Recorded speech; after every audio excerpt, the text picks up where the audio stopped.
Hi friends, very good morning.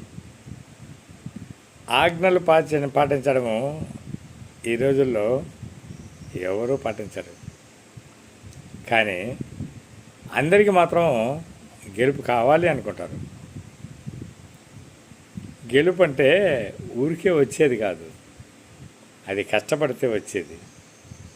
అది ఒక డిసిప్లైన్కు ఇచ్చే గిఫ్ట్ లాంటిది. గెలుపు ఎప్పుడూ కూడా కష్టపడాలి. సరే, కష్టపడదాం అనుకున్నాం, కన్సిస్టెన్సీ కావాలి. సరే, కన్సిస్టెన్సీతో ఖచ్చితంగా డైలీ కష్టపడుతున్నాం. మరేం కావాలి? ఒక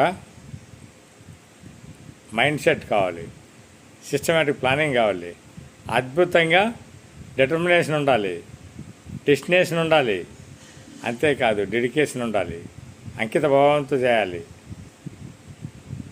అందరినీ కలుపుకొని చేయాలి, టీం వర్క్గా ఉండాలి, ప్రయారిటైజ్ చేసుకోవాలి. ఎప్పుడైతే మనం ప్రయారిటైజ్ చేసుకుంటామో ఖచ్చితంగా మనము గోల్ రీచ్ కావచ్చు, గమ్యం రీచ్ కావచ్చు, అందులో డౌటే లేదండి. లైక్ చేయండి, సబ్స్క్రైబ్ చేయండి, షేర్ చేయండి మిత్రులారా. Thank you so much.